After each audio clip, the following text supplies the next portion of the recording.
নিরামিষের দিনেও যাতে আঙুল চেটে ভাত খাওয়া যায় তার জন্য আজ আমি একটা জম্পের স্বাদের নিরামিষ পদের রেসিপি নিয়ে হাজির হয়েছি, যেটা রান্না হবে পেঁয়াজ রসুন ছাড়া, কিন্তু খেতে হবে দুর্দান্ত।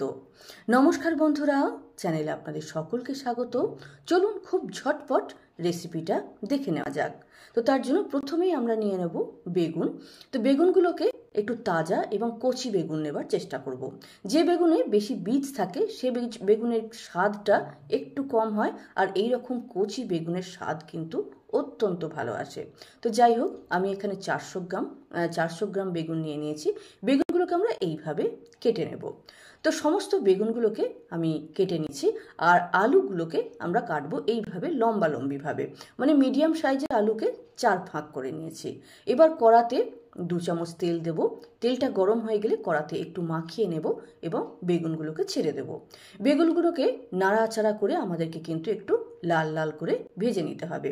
তো বেগুনগুলোকে যাতে একটু তাড়াতাড়ি ভেজে নেওয়া যায় তার জন্য একটু নুন দিলাম, আর কালারের জন্য আমরা এখানে হলুদ দেবো।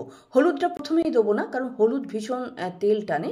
হলুদটা নুন দিয়ে নাড়াচাড়া করার পরে দেব এবং তারপরে লাল লাল করে ভেজে আমরা তুলে নেব। এবার 1 চামচ তেল আমি আরও অ্যাড করলাম। এবার তাতে দেব তেজপাতা এবং গোটা গরম মশলা ফোড়ন। গরম মশলা মানে আমি দালচিনি আর একটা ছোট এলাচকে ফাটিয়ে দিয়ে দিয়েছি। এবার আলুগুলো ছেড়ে দিলাম। আলুরও যাতে তাড়াতাড়ি নরম হয়ে যায় সেজন্য এখানে একটু নুন দিয়ে দিলাম, তবে আলুতে আর হলুদ দেবার দরকার নেই। এবার ঢাকা দিয়ে একটু কুক করব।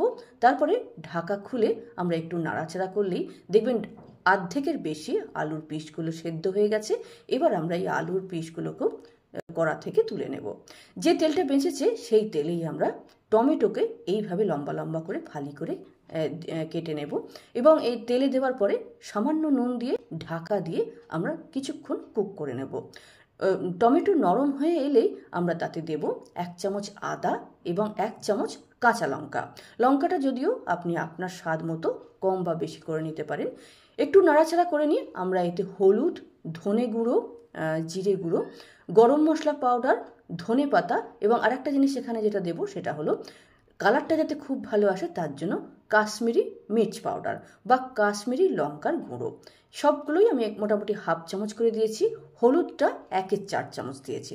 তারপরে মশলাটা যখন একদম বেশ ভাজা ভাজা হয়ে যাবে, তেল ছাড়বে, তখন আমরা এতে অ্যাড করব 1 চামচের মতো বেসন। এই বেসনটা কিন্তু এই নিরামিষ আলু বেগুনের তরকারিটাতে একটা অন্য মাত্রার স্বাদ এনে দেবে। বেসনটা অবশ্যই দেবেন। এটা মানে একটু গ্রেভি মতো জিনিসটা আনে, গায়ে মাখো মাখো ব্যাপারটা ভালো হয় আর স্বাদটা হয় দুর্দান্ত। যাই হোক, সব কিছু ভালো করে কষিয়ে আমরা ঢাকা দিয়ে দেবো। তারপরে দেবেন কিছুক্ষণ কুক করলেই দেখবেন আলু একেবারে সেদ্ধ হয়ে গেছে। আলু যখন সেদ্ধ হয়ে যাবে তখন আমরা বেগুনগুলো এখানে অ্যাড করে দেবো। এবার বেগুনগুলোর ভেতরেও যাতে নুন লঙ্কার স্বাদ ভালো করে ঢুকে যায় তার জন্য নাড়াচাড়া করে আমরা কিছুক্ষণ 4-5 মিনিট আমরা ঢাকা দিয়ে কুক করব। 4-5 মিনিট পর ঢাকা খুলে একটু নাড়াচাড়া করে আপনি এটাকে নামিয়ে পরিবেশন করতে পারেন। এই যে রান্নাটা আজ তৈরি হলো, এতে পেঁয়াজ রসুন না থাকলেও কোনোভাবে আমিষের থেকে কম স্বাদ এতে আসবে না। মানে আমিষ তো নয়, কিন্তু এর স্বাদ এতটাই ভালো হয় যে ভাত, রুটি, পরোটা যে কোনো খাবার পেট ভরে খাওয়া যাবে। তো যাই হোক, রেসিপিটা কেমন লাগলো অবশ্যই লিখে জানাবেন। ভালো লাগলে লাইক শেয়ার করবেন, আর এরকম ছোট ছোট সুন্দর ভিডিও আরও পেতে চ্যানেলটিকে সাবস্ক্রাইব করে বেল বোতামটা প্রেস করে নেবেন। আজ এতটাই। নমস্কার।